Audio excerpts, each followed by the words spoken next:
Greetings, everyone. My name is Emily Louie, and on behalf of Campbell & Company, I would like to welcome you to Fundraising Communications 1, one of 5 webinars in our free communications webinar series.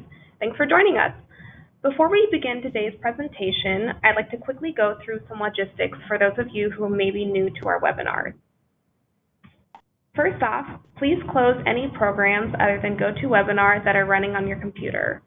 We recommend calling in with the telephone instead of using your computer speakers, and please move your cell phone away from your computer.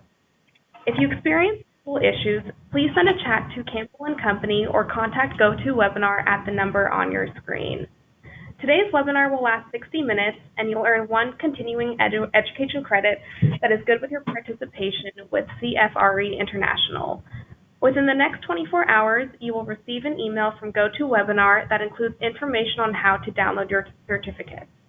We won't be sharing slides from today's presentation, but we will be sending a link to the recording in the follow-up email from GoToWebinar. We do welcome questions throughout the webinar, so please use the questions box in the GoToWebinar control panel that should be on the right side of your computer screen. We will also hold time at the end of the webinar for Q&A. And with that, I'd like to turn it over to Andy Brommel, Director of Communications Consulting here at Campbell & Company. Thanks, Emily, and hello, everyone. This is Andy Brommel. I'm Director of Communications at Campbell. Happy to be getting started again with our Fundraising Communications webinar series. There will be 5 of these webinars, possibly 6, actually, that we're going to do this year. And I always look forward to these.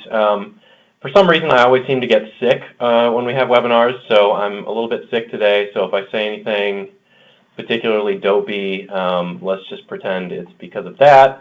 But I always look forward to these because this is a chance for us to share some of the insights and the approaches that our communications team uses in our actual work with nonprofit organizations. We have a team of 12 communications consultants and creative professionals who do all kinds of case development, campaign communications, campaign branding, communications strategy, message coaching and training. So the stuff that we share in these webinars is really just reflective of the actual work that we're doing day to day with all different kinds of nonprofit organizations. And we start from the idea that fundraising is really about, it is communications. It's communicating a message. And every fundraiser is in some way or another a communicator on behalf of that message or that mission. And despite that, most organizations really struggle to invest in fundraising communications. It's the kind of the thing that gets bumped or the thing that's not really anyone's main job. There are a few, there are, I think, an increasing number, but still not that many, true advancement communications professionals and fundraising programs that have grown to a size where they add a development communications person. And if you are one of those places, congratulations, good work, keep building. But a lot of places, struggle to make the time or invest the resources in the communications aspect of fundraising, including developing a case for support. So this webinar series that we do is really intended to try to meet that need. And here's what we're going to be doing over the course of this upcoming, I guess it's kind of the school year. There are 5 core fundraising communications webinars, starting with today, defining your case for support. Then we'll talk about messaging, how you actually craft those ideas from your case into really clear, memorable, useful messages. Then we'll talk about how you engage volunteers with your case, help them feel comfortable owning and delivering your message. Then we'll talk about materials, specifically major donor materials, looking at how you can create pieces that actually make it easier and make you feel more confident going into donor cultivation. And finally, we're going to have a 5th session that's all about campaigns. So a lot of what we cover in sessions 1 through 4 is relevant to campaigns. We use some examples from campaigns. But in number 5, we're really going to look at what makes campaign casework unique. And this year, for the first time, we're going to be involving some co-presenters, so you don't have to listen to me the whole time. I'm going to have my colleague Anna Gorin, who leads our communications work in Seattle. She's going to join me for the 2nd session. third session, I'm not even going to be involved in. Christina Black from our communications team and Kelsey Nelson from our fundraising team are going to co-present that one. And then for our campaign session, my colleague from communications team, Pat Chestnut, is going to join me on that one. So it's going to be great to feature some different voices and show a little bit more of our range of perspectives here. So as Emily mentioned, we want you to ask questions through the question box. We'll try to get to those at the end. So let's jump right in.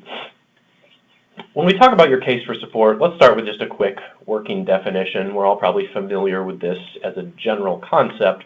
I like to think about it as the set of messages that you communicate to prepare your prospects for a solicitation. So I try to be less fixated on like what is your case statement document, what is the format of that. That's not as essential. The real challenge for all of us is having a clear message and a set of messages that you're really feel confident in and that you're ready to communicate across a whole range of different channels. So everything we're going to talk about in today's session and then actually in the next Fundraising Communications webinar, which is all about messaging, is going to be about how do you answer questions and clarify what your core messages are. The reason this matters is because your case really drives your fundraising machine. Fundraising is complicated. There are all these different parts to it. There's the donor side, there's the staff and systems, there's your volunteer engagement, and there's so much to do in optimizing all of those different parts of the operation. But I just think it's important to remember that your case for support is kind of the animating energy that drives all of that, and it's what it's what makes fundraising different than sales. It's what makes it's what inspires donors and volunteers and staff to come and be a part of a mission. So that being the case, when you have a strong case and a core of messages there, it powers the whole fundraising program, and it makes it easier for you to communicate your fundraising message across a whole different range of channels. So once you've done the work to clarify your case, it becomes a lot easier to then, write annual appeals, to produce cultivation materials for major donors, to coach your leadership, your board members, to get them comfortable expressing the case. Often that's a big hurdle for them. You can then weave your philanthropic message into your website, your social media, speeches, content strategy, all these different places where across your organization you might want that message of philanthropy to be showing up. When you've got it distilled in a good case for support, all that becomes much easier. And finally, it helps you produce, when you have a good foundation of core messages, you can produce more tailored communications across your fundraising program. If you're raising money for a specific project, if you're a complex organization like a university where you have different colleges and units that are all doing different things, you want to have that foundation of core messages so that everybody can be consistent and have a consistent overall message while still communicating about particular things. So that all being the case, strengthening your case for support might be the most powerful and the least expensive way to elevate your fundraising program overall, because it supports everything that you're doing, and it's really, and you can do it. So when I share this, I always feel like I need to clarify that I'm not trying to be inspirational, so calm down. But this is a doable thing. You have to put in the time, you have to put in the thought, you have to, and this is often hard to do because you don't, it's not urgent. It's the thing that can keep getting bumped or keep getting bumped off the priority list because, there's nothing driving it per se. But if you do take the time, put the thought in to develop and strengthen your case for support, it can really animate and elevate your whole program. So let's talk about the ingredients of your case for support. What goes into that? We're talking about this as kind of a set of messages. So what kinds of messages do you need? We tend to think, and this is actually how we approach most of our client projects, think about the case in terms of these 6 ingredients. And it's not quite as linear as just checking all these boxes and doing them in this exact order. It's more like it's like when you go to Taco Bell and like everything on the menu is just different permutations of the same set of ingredients. This is like that, except it won't destroy you on the inside. These are the kind of the ingredients that go into a case in different ways, different kinds of information. So we're actually just going to walk through these 6 elements and think about how these might apply to your organization. The first is context. This is, and with this, the core question that we're asking ourselves is really, for our case, what story are we in? What is the broader context in which our specific message has meaning? So let's take a look at a quick example. Let's say the broader context is that due to budget cuts, nearly 400,000 children in our schools now face an education without the arts. And our specific message then, so that's our context, and then our mission and our message is that with your support, we will grow our Children in the Arts program to reach 5,000 kids in the years ahead. Okay, so there's the broader context that sets the table, and then there's what we're going to do about it. To me, this is why it's important to think about context, I think that that way of presenting the context actually makes your program sound kind of small, because we're talking about this big, feels like a drop in the ocean.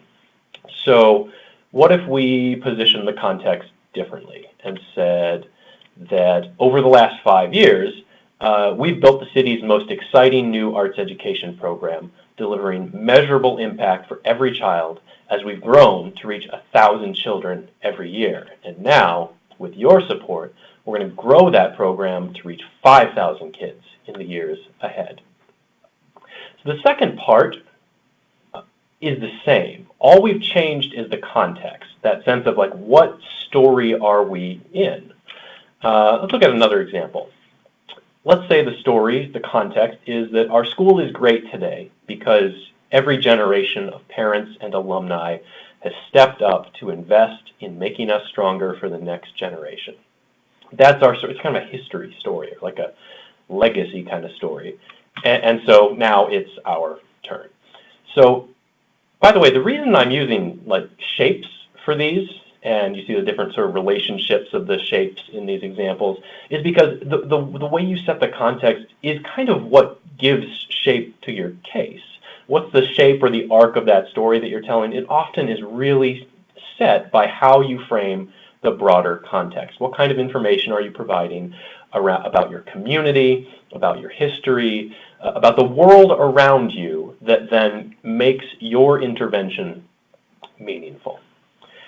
So one thing I'm going to try for the first time in this webinar is building a case for a specific fake organization throughout the webinar. So the organization I chose is a neighborhood food pantry in a large city. So let's say that their context is that in one of our city's wealthiest neighborhoods, 1 in 9 people struggle with poverty. And every year, thousands of our neighbors find themselves unable to afford food for themselves and their families. Okay, so that's context. That's the broader world around us. And it's specifically trying to sort of shock people or wake them up to a reality that's right around them they probably aren't aware of. That, you know, this is one of the nicest, wealthiest, most expensive neighborhoods in the city, but still there's an enormous amount of poverty and need and people struggling with hunger. So that's our context. We'll see how this builds to different sections as we go along. Okay, so the second ingredient to your case, the second kind of information that you want to have in some different form is, we call it impetus, which is a sort of a funny word, but really it's like, what's the spark? Why now? There are all kinds of good causes out there that we're all aware of, but what's that thing that's going to make us actually pay attention or move us into giving? And the thing to remember here is that the kind of the enemy is inertia. You know, if I'm your prospect and I've never given before, I have a lot of inertia around that. Like I'm on a 36-year streak of not giving to you. You know, And so what's going to sort of dislodge me out of that to break that habit and give? Or let's say I'm an annual donor and I give you $100 a year. So I'm like going along. I got a lot of inertia at that $100 a year level. But now you're doing a special campaign and you want me to think about doubling that for the next 5 years. What would be that spark or that impetus to kind of break me out of my habitual level of giving or non-giving and get me up to some different level?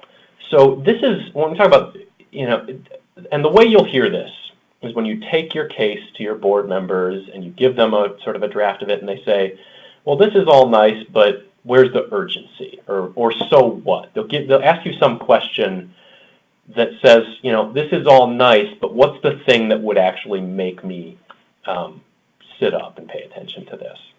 So that's what we're talking about when we talk about the impetus. So let's look at some examples. There are a few different ways you can frame this. One pretty common is to talk about it in terms of threat. So unless we act today, this critical ecosystem will be lost forever. That's very natural. You have a sense of threat. That creates urgency, creates a sense of what's at stake. You can also take more of a positive framing that's more about opportunity. This is a once-in-a-generation chance to take our mission to a whole new level. Or maybe it's responsibility, that every generation has stepped up to protect our national parks, and now it's our turn. These are not the only three kinds. These are just some examples. But each of these is trying to create a sense of what's at stake, and they're trying to create a sense of a moment. So ask yourself, with the impetus, you're asking yourself, what is the moment that we're in? How do we create a sense of moment, a sense of now-ness?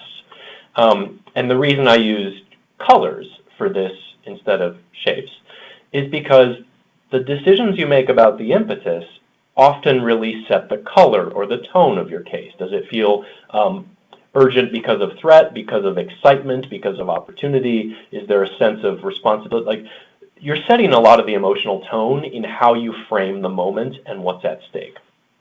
So for our food pantry example, I decided to go with basically an opportunity-based framing rather than, you could easily imagine this being threat-based, like poverty has risen, there's more wealth inequality, so now there's this critical moment. You could go threat-based with this very easily. I chose to, for the story I'm trying to tell with this one, go with an opportunity, which is that today, after 50 years of making do in rented spaces that were never designed for our mission, we have an opportunity to build a new permanent home.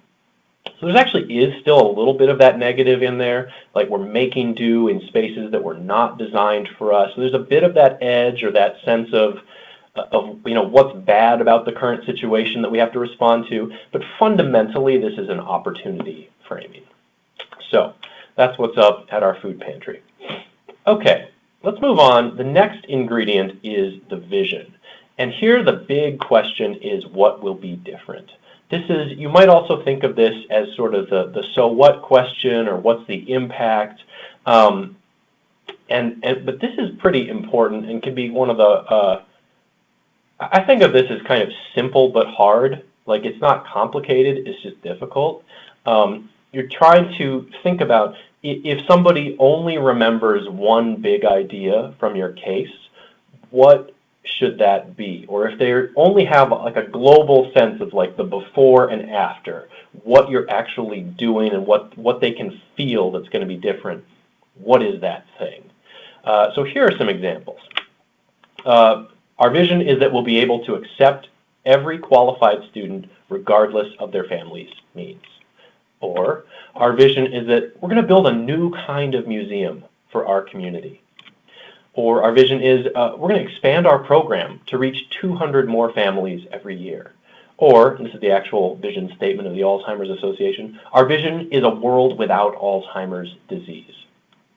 So 4 quick examples. What I would point out about these is that they can take different forms. Some of them, like this one, World Without Alzheimer's, that's huge. It's big, it's visionary, it feels like, it doesn't feel like it's going to happen tomorrow, but they're putting it out there as that's the vision that we're working toward. You can also be a lot more concrete. We'll expand our program to reach 200 more families. That's a vision. It's on the more, that might be in a year or 2 years. It's much closer to us, but it's a vision of the future that you want to get to. And so the time frame on these, how big or how concrete they are, that can be whatever works for you. The key is that you want and this is a question we ask ourselves all the time when we're doing this work for clients, is can you picture it in your head?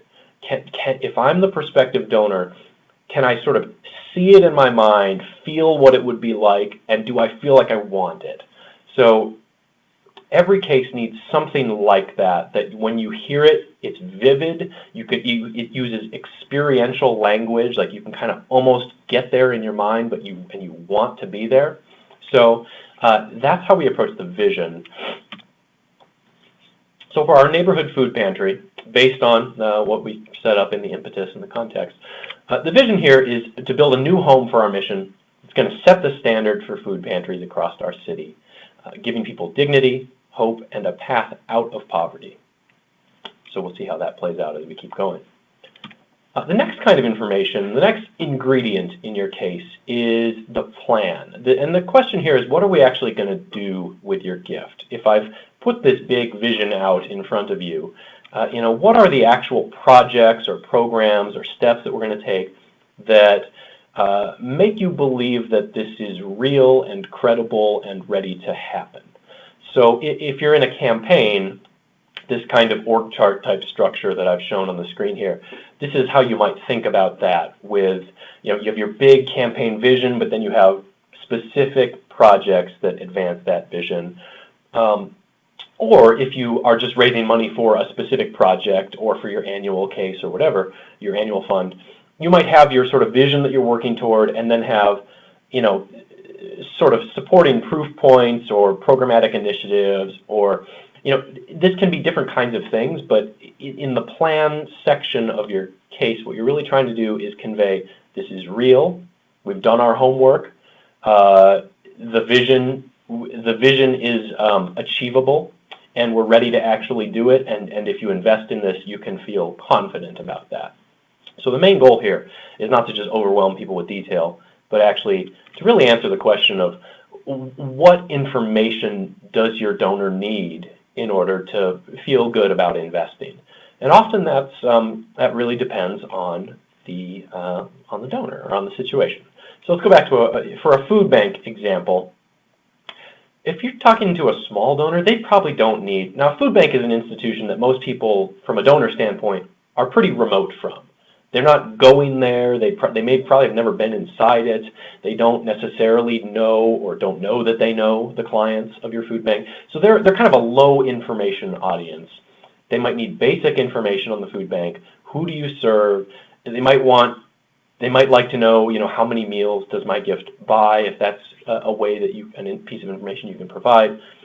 So when you go up to the major donor level, you start to need a little bit more information. They might ask, okay, well, if I've been giving $1,000 a year and now you're asking me to give, a $10,000 campaign gift, why do you need that extraordinary help? What is different about this moment? They might start to challenge you a bit more on your mission. Say, okay, well, is this just sort of like throwing money into an endless problem? How do you actually help people get out of poverty? What's your theory of change? So they may or may not actually ask you these questions explicitly. It's more like this is information that if you can give it to them might help them get there. So the bigger the donation, typically more information people need. And now I describe food bank donors as usually a little bit more on the lower information side. The other end of the spectrum, if you're an independent school, you have your parent community as donors. That is the highest information stakeholder group in the nonprofit sector, I would say. They are there every day. They pay attention to everything that you're doing. They know everything about the school. They care about all of it. They've invested their most precious, decision that they can make, where their kid's going to go to school. Like they are a high information audience. So if you want to raise money for a new project there's going to be a whole different set of information or level of detail you may need to go to in order to just get them to a place where they feel okay about it. And just knowing your audience, knowing what kind of decision-making process you're actually in, helps you know what kind of information you need to deliver. So this comes up a lot when we're working with organizations that they know they want to raise money for a project or for a program, but they don't have all the details in place. They know they want to build a new building, but they don't have the floor plans and the architectural renderings all done. They're still early in that process, and they need early donor support to help keep it moving. That's actually okay, as long as you can provide a clear enough sense of that there is a legitimate and trustworthy planning process going on.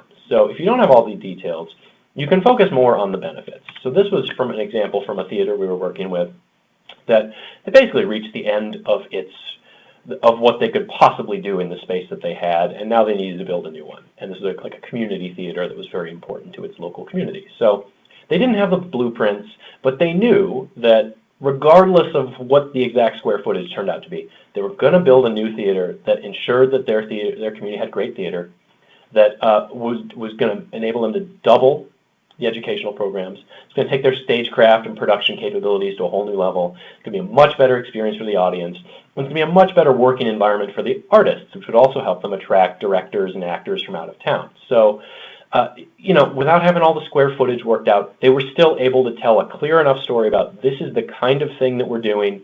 We know what our goals are. We're in an architectural planning process. So you should feel confident investing now, knowing that we're still going forward with this. And the asterisk here is that even when you do have all that detail worked out, it's still usually better to tell kind of the broader story about the plan and to show that you've done your homework, but really focus on what people actually want from that project. So for our food pantry, our new permanent home will be designed from the ground up for our mission.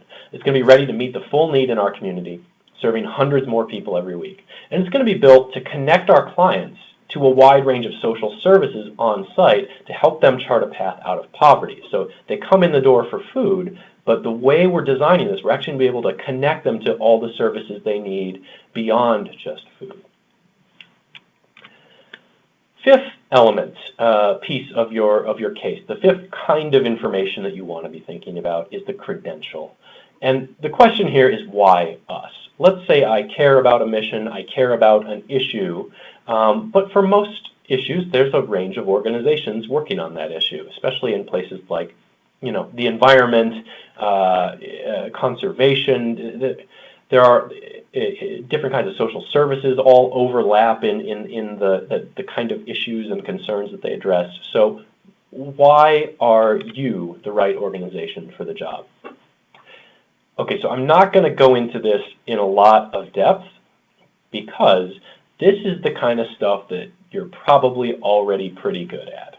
And this is what most nonprofits, I think, tend to default to when they're asked to kind of deliver their case or give an account of themselves. They kind of just go to their bragging points about the different things that are superlative or meritorious about them. And that is important information, but the credential is not the case.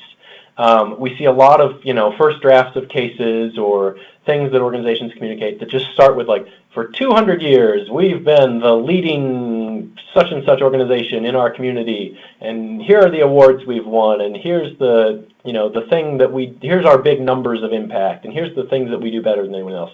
And I'm not saying that that's not information or important information, but it has to go in a specific place in your case. It's not, people don't give because you're good. They give because you're able to create a sense of a vision or a future better world that they want and that they can kind of feel and they want to move toward, and they trust you to get them there. So when you're giving information like this, it's really to help build trust and buy-in, not to try to just wow someone with your superlatives and say, okay, we're really good, so give us money.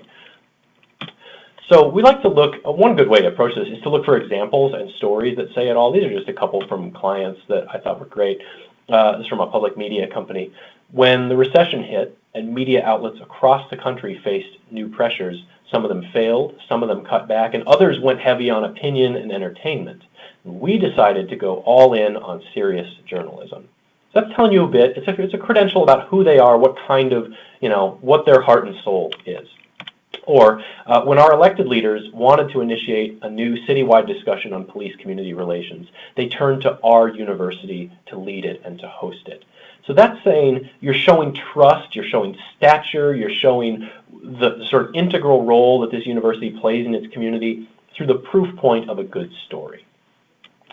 So for our neighborhood food pantry example that we've been building, over 50 years of service to our community, we built one of the largest food pantries in the city and a model for pantries across many other neighborhoods.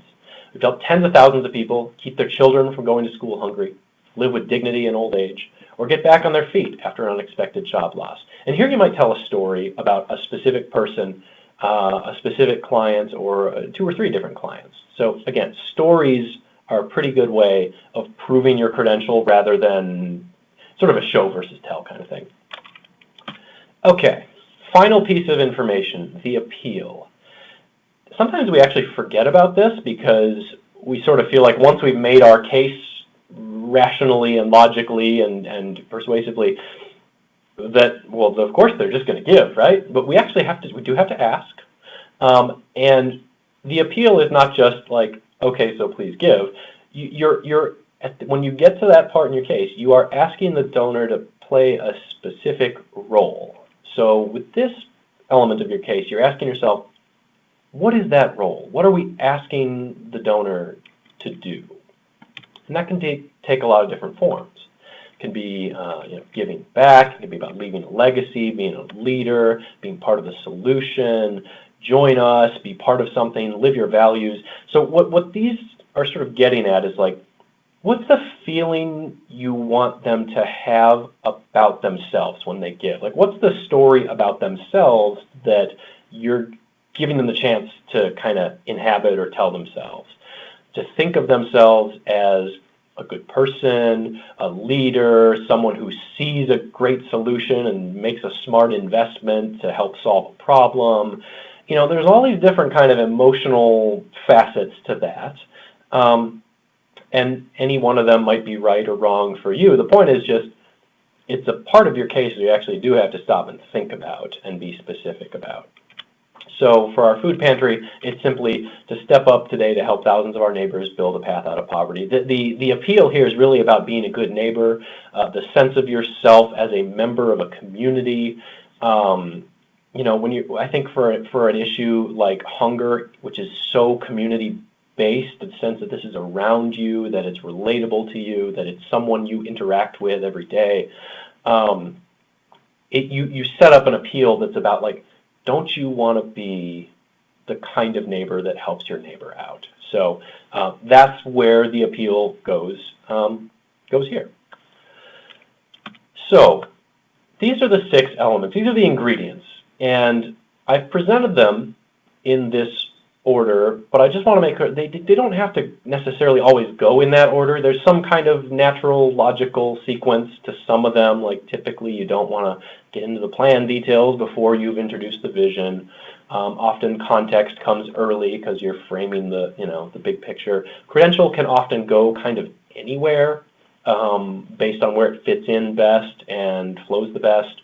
The appeal typically at the end, although you often want to signal it earlier. So you weave these together in a much less linear way than they're presented here. But I'm also conscious that like 6 is a lot of things to remember. So if you want to just simplify it, what we're really talking about is why, what, and who. And you start with why. Why does this matter? Why should you care? Why should you pay attention to the next sentence out of my mouth? Once you're there, the what is, the vision and the plan. What are we going to do? What's the big picture of it? What's the credibility of it in the planning? And then who? And in a nonprofit, in a fundraising solicitation, the who is always, it's us and you. It's this great stuff that we're going to do together as partners. So you can think about it this way as well. Why should you trust us? What are we asking you to do? Those are the players in the story, what we're going to do together, and why it all matters. So when you think about the 6 elements of your case, you can approach them each as separate questions, and then think about how do you bring this all together. So I've been talking about our neighborhood food pantry sort of bit by bit, piece by piece, and I decided it's like one of those cooking shows where you get to the end, they're like, and here's one that we prepared before. So I decided to take a crack at like weaving it all together and producing like a 3-minute case for this food pantry. So I'm going to switch into kind of presentation mode or movie voiceover mode here and try to deliver this case to you using all the stuff we just laid out and then weaving it together into a more of a complete recipe. Okay. In one of our city's wealthiest neighborhoods, 1 in 9 people struggle with poverty. Every year, that's nearly 10,000 of our neighbors who have a time when they don't know how they're going to be able to put food on their table for their families. They're senior citizens on fixed incomes, forced to choose between medicine and food. They're parents who skip meals so their children won't go to school hungry. They're people who are trying to stay afloat after an unexpected job loss or a medical crisis. Half of them have children under 18. Half of them have education beyond high school, and they cross all boundaries of race, background, age, and health. For 50 years, they've been able to count on Neighborhood Food Pantry to give them healthy, fresh food when they need it and to treat them with dignity. With the support of our community, we've built a model for food pantries across our city, with professional staff, reliable, healthy food, innovative home delivery programs for seniors and people with disabilities, and extensive connections to other social services in our community. Yet we've never had a facility that truly supports the work we do and the people we serve. For 50 years, we've been making do with rented spaces that were designed for other things. So when you see people lined up out onto the streets in the winter, or you see our staff trying to have private consultations with clients in a shared office, you see these limitations of our space. Today we have an opportunity to build and own a permanent home for our mission. And we're not just looking to build a bigger and better food pantry. We're ready to build a place that welcomes everyone in our community who needs us, that treats them all with dignity, and helps them chart a path out of poverty. Our new home will be designed from the ground up for our mission, with all the food storage and processing space we need, as well as private spaces for clients to meet with our staff. With our partners, we'll also be able to host classes on healthy eating, career coaching, and navigating social services that our clients need. We'll finally be able to meet the full need in our community, serving hundreds more people every week, and helping people chart a path out of poverty. But like everything we've done to support our neighbors over 50 years, this vision depends on you. So we're asking you to step up today to help thousands of our neighbors build a path out of poverty. Okay, so that's a 3-minute case for Neighborhood Food Pantry. Is it great? I don't know. I don't think it's great. I think it's fine. But what you see is that it has those 6 different kinds of information, those 6 different elements, woven together in a flow that makes some sense.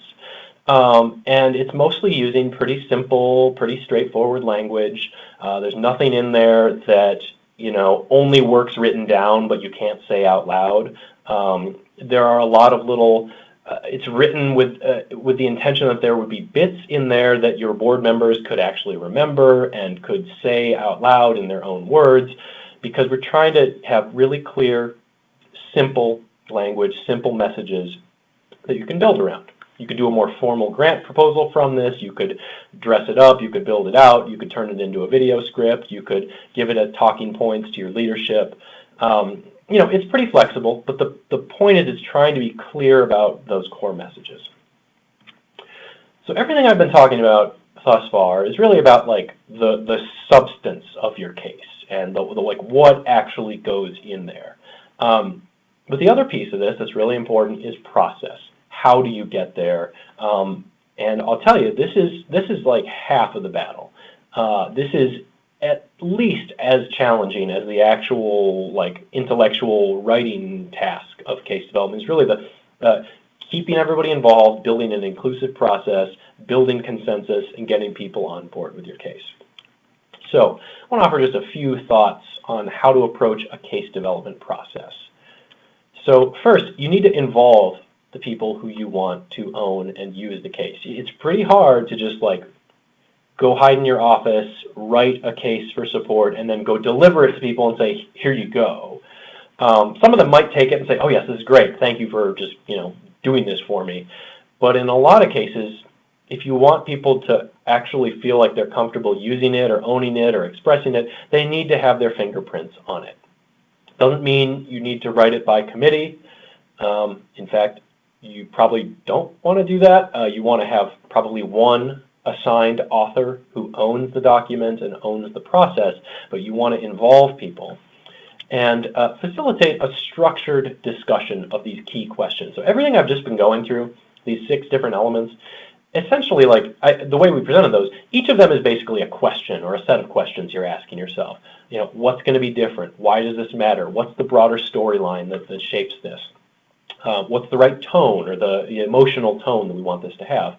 So those are questions that you can go through in a structured process and with the right people, a few board members, some of your key staff, your leadership, maybe a major gift officer who knows your donor audience very well. You get that working group together and you can lead them through just using those 6 elements. Okay, what do we think about this? What do we think about that? What do we think about this?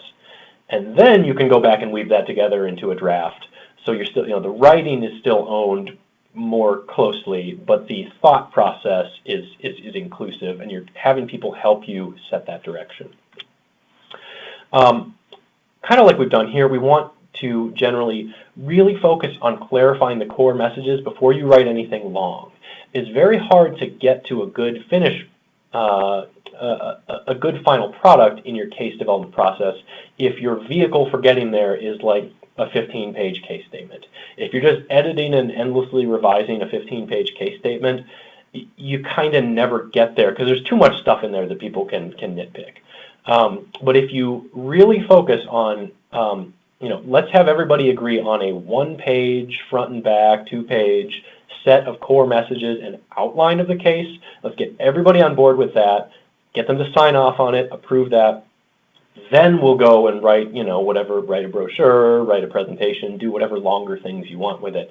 And you don't necessarily have to have your whole review committee review every word of a 15-page brochure if they've already signed off on the 2-page outline of core ideas that drive that. So that's just a way to keep yourself from going insane or editing by committee and coming up with something that's kind of ungainly. Okay, finally, test your case. This is not a one-time process.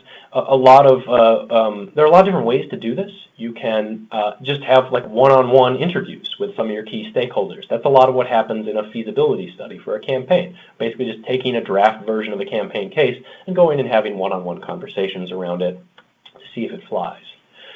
You can do this in slightly more structured ways. You can do focus groups. Those are really helpful. You can do a survey. That's really easy, cheap, easy to do now.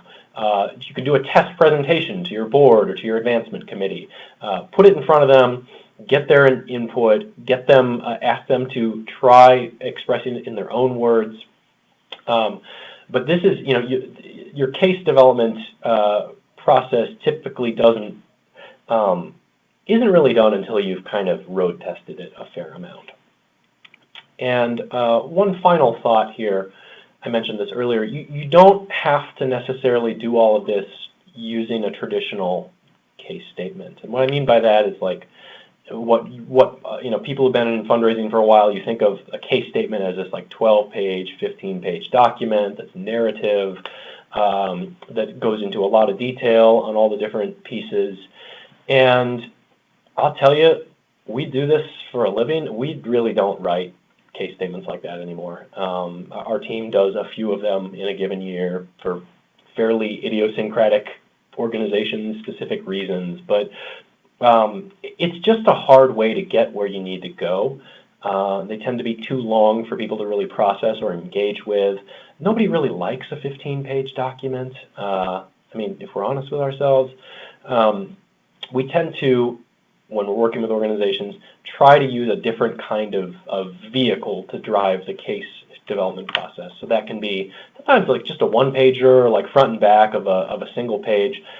I really believe that any idea that a nonprofit has that's truly compelling, whether it's a campaign or their overall case or a specific project case, there's got to be a good 1 to 2 page version of that. Nothing we're doing is so complicated that you can't deliver the most important points about it in 1 or 2 pages.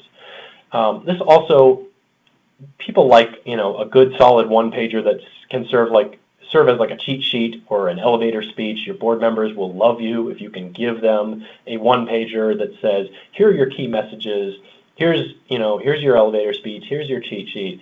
That's what makes them feel like, oh, I actually could go out and probably talk to my friends about this campaign. Sometimes we'll do something called like a case brief. That can be a sort of a narrative document that's not 15 pages long, 2 pages, 6 pages, 8 pages, something manageable. And you're using a balance of, in this format, you can bring in some stories, some statistics, you can bring in some design and layout. It can serve as a leave behind, but you're still being pretty focused and brief. You can drive a pretty large campaign or a pretty significant case with a really good 4-page document. And finally, this is actually what we like to do the most. You actually use a presentation format or a presentation deck where you give yourself 10 or 20 slides and you commit to developing your case with simple messages, simple graphics, and conversational language that you can say out loud, because with a presentation, that's the whole idea. You are going to say this stuff out loud. And that forces you to not write stuff that is too complicated or that no one can remember or that only works in a grant proposal. So with most of the campaigns and client projects that we work on, we actually use a presentation deck to get through the core messaging. And actually that neighborhood food pantry example where I just showed the black and white screen with just white words on a black background, that is the actual format that we use for a lot of projects, because what we're saying to organizations when we work with them is the language has to work without any kind of design or any kind of imagery. Like, we want to hold ourselves to this discipline that if we get the messages right, it should be compelling in black and white. So we actually do that. It's kind of fun. So these are just some thoughts about how you use a different kind of document to support the work you're trying to do in answering these questions. All right, so we've got some time here to answer any questions that may have come in. Emily, could I ask your help in looking through the questions if we've received any? Yes. So our first question is from Scott. Do you have an impetus approach you prefer? Is it more successful to frame through opportunity and or responsibility? That's interesting. I think it's very organization specific. We're aware of some research that suggests that people can get a little fatigued by negative and threat-based framings, and maybe it's just the climate that we're in where it feels like there's so much perpetual state of alarm, and I don't know, it's just those pathways in your brain kind of don't they're overused. So what we've been seeing with a lot of the organizations that we work with, even in issues like climate change and the environment, where like you can very authentically and honestly do a just like world is on fire, extremely powerful threat-based framing. Even organizations that have that available to them are still mostly going in opportunity-focused ways, because, I mean, at the end of the day, people want to feel like there's something they can do. Or when we work with schools, you kind of, it's hard to go into negative or threat-based framing because, we're paying $30,000 a year for tuition, but now you're telling us that, the situation is dire and we need to make this improvement. So, there's a lot of reasons that I think, in a lot of cases, more positive framings tend to work, but you can't go all the way to happy talk. And even in our food pantry case, where we're trying to be pretty opportunity focused, there's still a sense You need to be able to feel the negative or feel the sort of the sense of what's at stake if we don't do this, that we're going to be stuck in rented facilities, we're going to be kind of confined by spaces that can't support what we want to do. So there are ways to convey that sense of edge or a slight negative while still keeping a largely opportunity-focused framing. But this is also a really easy thing to test. One of the easiest ways to do this, and whenever we do like message research or message testing using surveys, we almost always have a really stark choice between a threat-based and an opportunity-focused framing, and just put those on screen next to each other and ask people to pick which is more compelling, or show them different versions and have them rate the effectiveness. That's a really easy thing to test and gauge your audience and see what works. Great. And our next question is from Kate. Do you have tips for setting the impetus if you don't have a campaign launching? AKA, how do you fight inertia without creating a campaign or new programming? Yeah, that's interesting. And so a lot of when you're doing a campaign, everything is about creating that sense of moment, like why we need to do something very out of the ordinary now. But if you're trying to develop messaging for your annual fund and for ongoing operations, this becomes a little more challenging. So it's a good question. I think it may be in that case less of a sense of capturing a moment and more about capturing what's at stake. In any organization in any given year, there's some way of framing that, if we do this versus if we don't. What is that for? You can still create a fork in the path. And I think there are other ways of creating like moral urgency, where, if we don't, where you really are asking someone to consider, should a student who's qualified, who has everything it takes to succeed at this school, but they're not going to be able to attend because they can't afford it, or because of how much money their parents make. Like, that's a very standard annual fund type ask to invest in scholarships for this year, not some endowed permanent thing, but just like invest now for scholarships now. You can still create moral urgency. You can still create a sense of what's at stake. So it's really a question of just like, how can you push your message to a point where you feel a sense of, we have to do something. And sometimes that's moral urgency more than creating a specific like moment, as you might do in a campaign. Great. Our next question is from Catherine. She'd like to hear your thoughts on case statements that are not for specific program development or capital campaigns. Are there any nuances or any other items to consider? Okay, great. So this is I think related to the last question. So it depends on your donor audience, in the sense that when you're talking about a capital campaign, typically those are very major gift driven.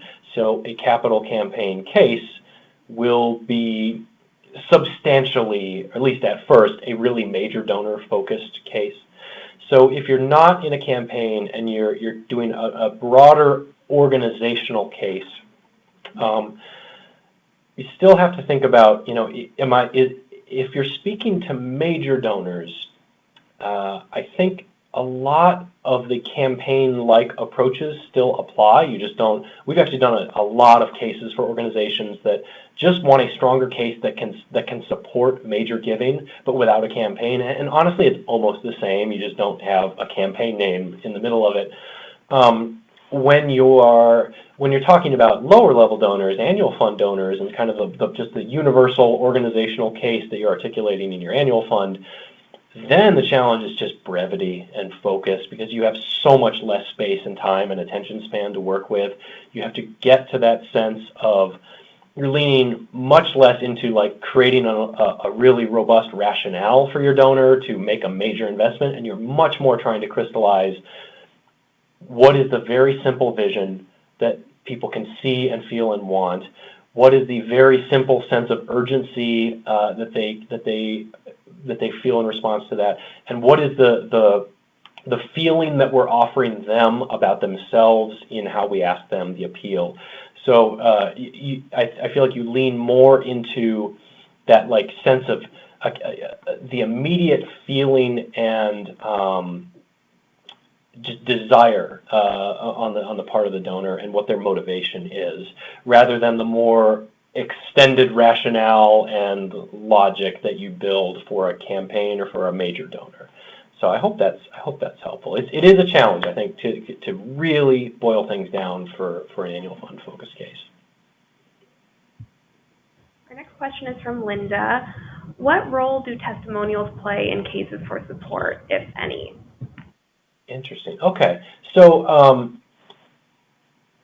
I'm glad you asked that. So I didn't really share any kinds of stories or examples or quotes or testimonials in this, but I think they're really we use them in almost all of the communications materials that we produce for organizations, and I think the best way to approach that is to have them support the messaging. So it kind of goes back to, if you're really clear on what your core messages are, then you know exactly what kinds of testimonials and what kinds of stories are going to be most essential to you. So we will, we're planning out like a print piece or, a video or something. We'll kind of chart out the flow of the messages, how we want it to flow from beginning to end, how the messages kind of build on each other. And then we'll look for moments in there where, okay, this is a message that would be so much better to show versus tell, or this is the kind of message typically around like the credential or the impact. This is a message where having one really good story would absolutely drive it home more than anything we could say about ourselves. So I think they're great ways to take a message that you've already been kind of clear about and then bring it to life and reach sort of reach someone through a more personal point of connection. So I love that question. It's a very good application of messaging once you have it.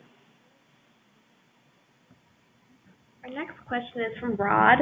Are there any general guidelines for a new nonprofit that's defining their case for support since the nonprofit does not have a track record yet? Interesting. Okay. I'm going to add one more thought to the last question. When you're using testimonials and stories, even if they're really on message and you still want to almost bookend them before and after with saying, here's what message this supports.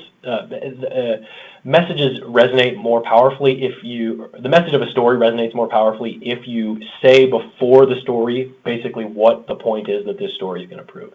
And then you say it again afterwards, so you're bookending it. Okay, so to the question, if you're a new nonprofit, so that's a different kind of, you're right, it's a different kind of proposition. You're not going to have as much track record. So remember when we're talking about the credential, which is basically what you're asking about. How do you build a credential for an organization that doesn't exist yet or that is nascent? Remember that part of the case is not so much about like proving your worth as it is about creating trust and showing that if a person feels emotionally bought into what you're doing, they can also rationally sign off on that decision or trust that you're legit and you're going to make good use of their investment. So when we do cases for a lot of like, even if it's an established organization, if they're launching a new program or a new project, there's something speculative about it or unproven. So then I think it becomes important to build trust by any partners or testimonials or endorsements, any partners or sort of external validators outside your organization that you can quote or point to that say, hey, like they trust us, so don't you trust us. The other thing is to just show that you've done your homework. And for a new project, new program, something that maybe involves some risk, if you can show that you've done a really solid strategic planning or business planning process, you've done your homework, there are ways to show that say, okay, yeah, this is a new thing, but I trust these folks to deliver on it. So I think about it from that standpoint of how you would build trust, and understand that you don't necessarily have to have a track record to build trust. It can be more about who else trusts you, or just how you're able to show the rigor of your approach. All right, so we're at, we've got 1 minute left. So I just want to remind us of the next webinars in our series. So the next one, the second one, is actually probably my favorite. I'm going to co-present with Anna, who's fantastic. This is going to be mostly about writing, how you take these ideas and how do you craft them into really clear, simple language that your board members can remember, that it can stick and make an impact on your donor audience. So we're going to look at, sort of like, here's the bad version of this message, here's how we clarify it to a powerful message. I love that session because it's just all these different writing tips and tricks that show you how to take good ideas and turn them into good messages. So hope to see you all then, and if you have any other questions, you can of course reach out to me by email here. So thank you all for joining us.